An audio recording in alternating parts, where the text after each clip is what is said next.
Ma vie est incroyable et j'ai envie de vous partager dans des petites vidéos courtes mes expériences de vie. J'ai eu une grosse initiation par la mort qui est toujours là, mais qui est comme, aboutie, on va dire. J'ai commencé à être confrontée à la mort à l'âge de 5 ans avec le décès de mon père. Et il est mort brusquement d'une maladie à l'époque, qu'il ne connaissait pas. Il ne savait pas qu'il était porteur de cette maladie. Et donc à 5 ans, il est parti, soudainement, 10 jours avant mon anniversaire. Comme quoi ce n'est pas un hasard. Cette mort, elle est revenue à moi régulièrement, à 24 ans avec le décès de ma mère, à 38 ans avec le décès de mon frère. Aujourd'hui, c'est très apaisé. Alors, ce que j'ai remarqué dans la mort, par exemple avec le décès de mon père, ça m'a amené à, faire le deuil, à comprendre comment fonctionnait le deuil, le mécanisme du deuil. Est-ce que je reste dans le côté victime et je me plains d'avoir perdu mon père toute ma vie et finalement je passe à côté de ma vie? Ou je me dis: «Beh, c'est une expérience, j'accepte le fait que mon père soit mort, quand j'étais jeune et je décide de, prendre ma vie en main et de vivre ma vie pleinement». Et ça a été tout un cheminement intérieur pour comprendre comment faire mon deuil et aller pleinement dans la vie. Je me rappelle également que vers 8, 9 ans, je me posais beaucoup de questions en lien avec la mort, parce que j'étais toujours dans mon processus de deuil. Et un jour, je me suis posée, et je me rappelle, j'étais dans le couloir chez mes parents, et je me suis posé cette question, et si il n'y avait rien après la mort? Vaste question, et tout de suite, je me suis sentie comme au bord d'un précipice, à regarder ce vide, ce néant en face, et je trouvais ça vertigineux. Et ça me questionnait beaucoup et je me demandais, ben, à quoi ça sert s'il n'y a rien après la mort? Pourquoi tout ce travail de conscience, de réflexion pour qu'il n'y ait rien après la mort? Et mais 10 minutes, un quart d'heure plus tard, bah, la réponse a surgi en moi d'une petite voix intérieure qui m'a dit: «Mais non, t'inquiète pas, il y a un truc derrière la mort». Mais dans ce ton-là. Mais je n'ai plus jamais douté de l'existence de quelque chose après la mort. Donc ça, c'était déjà les premières questions. Le décès de ma mère, c'était différent parce que j'avais 24 ans et elle est morte d'un cancer incurable. La petite anecdote, c'est que j'étais en maîtrise avant qu'elle tombe malade. Elle est tombée malade en août 98 et toute mon année de maîtrise, je n'arrivais pas à me projeter dans une année supplémentaire ou en thèse ou en DESS. Et il y avait quelque chose qui bloquait. Et je me suis dit: «Bon, bah, j'arrête, voilà, j'arrête et je verrai bien où ça me mène». Et puis, l'été, ma mère est tombée gravement malade et heureusement, finalement, parce que j'ai pas eu ce dilemme de choisir.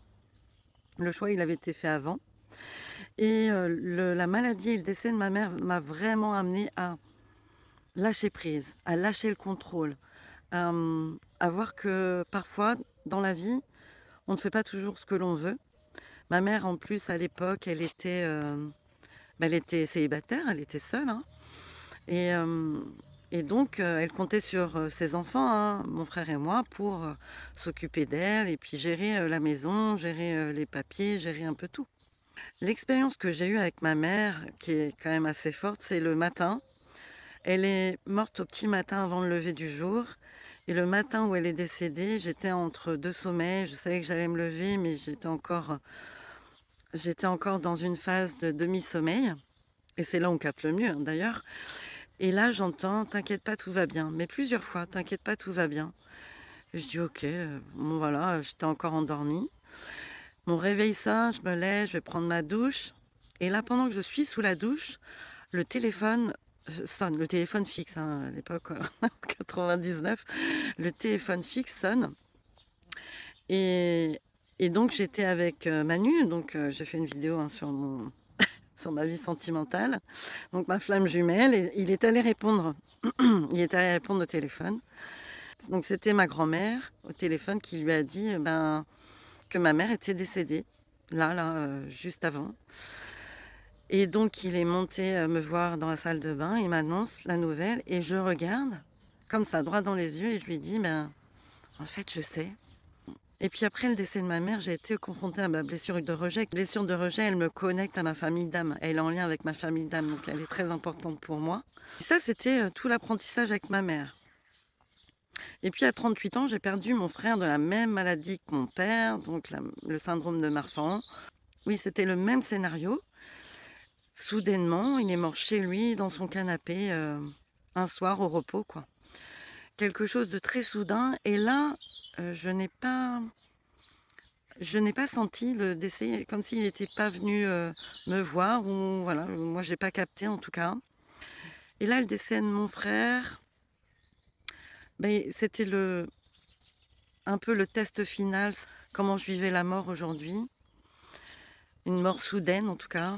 Et puis il y avait, ce côté, libération. Alors, ce que je vais dire, c'est peut-être un peu choquant, mais finalement mon frère, c'était mon petit frère et bah, quand il avait des soucis, c'était moi qui l'appelais en disant, «Bon, j'ai un souci, voilà, j'ai besoin d'aide» et donc c'était, bah, voilà, je suis la responsable, donc quand j'ai un souci, j'appelle ma grande sœur et finalement mon frère, bah, il a été 2 fois interdit bancaire, il a galéré au niveau de l'argent, il avait du mal à gérer son budget, il avait du mal à prendre des décisions, bon bref.